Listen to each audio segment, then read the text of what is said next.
it's complicated. We want to get rid of it. We don't want to get rid of it. And so we come to the Bible, we come to God, and we say, you got to help me out here. Give me some kind of hope. There's got to be some kind of solution for how to get on with my life, but not forget. So what do? Unfortunately, the Bible has a lot to say about this topic, and it's got stories of people who have dealt with that exact situation. The story I want to tell you is the story of David. I don't know if you're familiar with him. When he was young, he was David and Goliath. David. And he became king, and he was, some say, the greatest king of Israel. Yet there was this moment in his life where he made a terrible mistake. He made a terrible sin. And the story is, if you remember, he was, all his soldiers and his friends were at war, but he was staying home. I think he grew a bit soft. So he wasn't fighting, he was at home, he had some time on his hands, so he went looking out the window, and he saw a woman next door bathing on a roof. And so he began to think, that woman's pretty hot.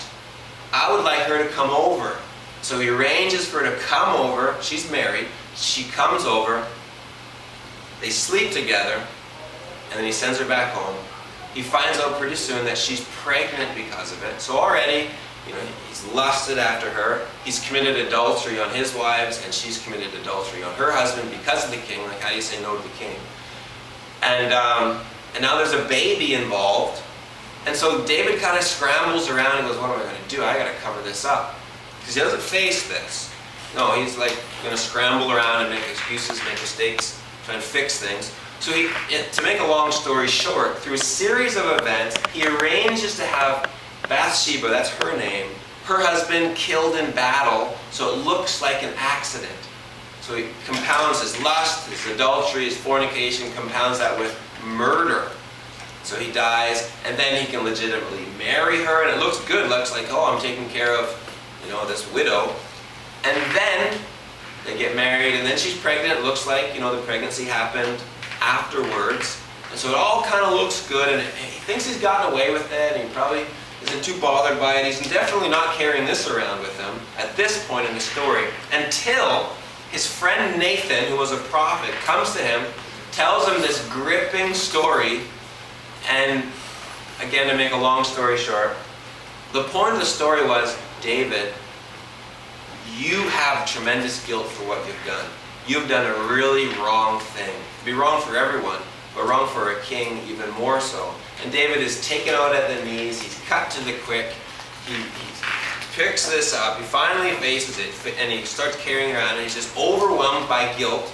And there's consequences to what he's done. The baby dies.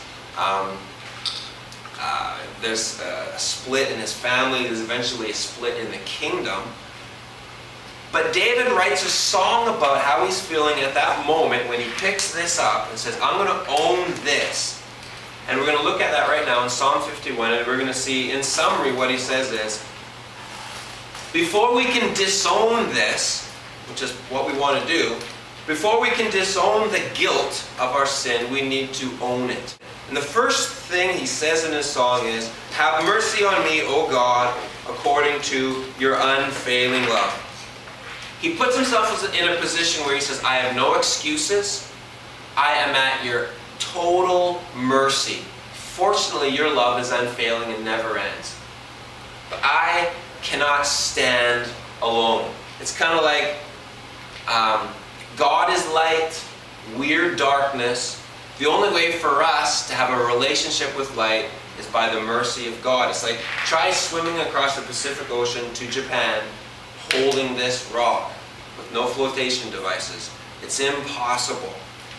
And so David's saying, I know it's impossible. I completely am broken and need your mercy to get past this. Verse 4, skip over to verse 4. It says, verse 4, against you, he's talking to God, you only have I sinned. So for us to disown this, we first have to own it and say, what I did was wrong, there's no excuses. But deeper than that, and to own it is, at my very core, all I can do is wrong. And my wrong is not just against the people around me. Primarily, my wrong and my sin is against God. That's what David does. He owns it in a huge way. In verse 4 he says, God, against you only have I sinned. Verse 5, surely I was sinful at birth. Like this isn't new. Like I was born with one of these things strapped around my neck. And then he turns to God in verse 7, and again he says, I am completely helpless to deal with this. I need you to clean me. Clean me with hyssop. It's a really good cleaner. And I will be clean. Wash me and I will be whiter than snow. He turns to God and he says, he owns it completely. Not only does he own his act, but he owns the pit of his heart is selfish, is sinful. He owns that. Then he turns to God and he says, I know how powerful you are. You can take me, this mound of dirt. I can keep washing myself and I'll get down to nothing because it's pure dirt. But you can wash me so that I'm white as snow. He turns to God and says, you have the power. You are strong enough to find a way to get rid of the guilt, not just from my actions, but from my core. Verse 12, skip down to verse 12. And he says, God, you have the power not only to wash away my guilt. I've owned it. I acknowledge that you have the power to disown this guilt from my life. Verse 12, and then to restore to me the joy of my salvation. I mean, I believe that I can get to a place where I can enjoy living again. Now it's important to note that David doesn't forget what he's done. It's kind of like God wipes him white as snow, but he's still got the pebbles to remind them, the little reminders, and we need those. We don't need to forget what we've done. And these are manageable, and these still remind us of what we've done. So he says, I'm going to find a way to get past this without forgetting what I've done. And I'm going to have joy of life again. I'm going to have my life restored. Verse 13, and not only have I owned it, I've let God allow me to disown it. I've accepted the consequences of it. I've found a way to enjoy life again. Verse 13, I will teach others not to do what I've done. I will teach transgressors your ways, and sinners will turn back to you. Verse 16, this is crucial, this verse. Verse 16 says, you do not delight in sacrifice, or I would bring it. Saying, God, I know you. I could walk around this all day and try and punish myself. That doesn't make you happy. It doesn't please you for me to walk around with this thing like, oh, I'm really bad. I can't forget what I've done. I got to pick this thing up. That doesn't please God. He's not happy with us burdening ourselves with sacrifices or animals being killed arbitrarily. No, God doesn't take pleasure in that. Verse 17, my sacrifice, O God, is a broken spirit. Saying, my broken spirit is demonstrated when I completely own all the sin that I've done in the past, and that at my core, I'm just a magnet gravitating towards sin.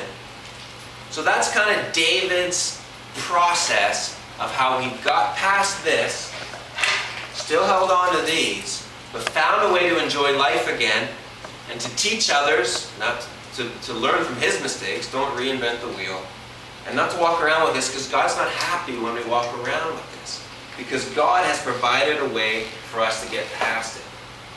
And I'm going to tell you what that way is right now. It says in Ephesians chapter 1, verse 7 and 8, that in Jesus Christ we have redemption through his blood, the forgiveness of sins. In other words, through Jesus Christ, we believe this is how God found a way to make us white as snow. He sent his Son who died for us, and his death, his blood shed on the cross, was strong enough to cover this. Jesus took all our rocks, strapped them on his back, swam the ocean on our behalf, so we don't have to carry this around anymore. He still allows us to hold these. But our deepest sin has been paid for, has been cleansed, and we have access to forgiveness if we put our faith in Jesus, and if we get on our knees, I like to do this out loud, make a list if you need to, and own all of your guilt. Guilt is a gift from God to bring you to Jesus. But once you come to Jesus and you own it, and you have the broken heart, Jesus' blood covers you, past, present, and future.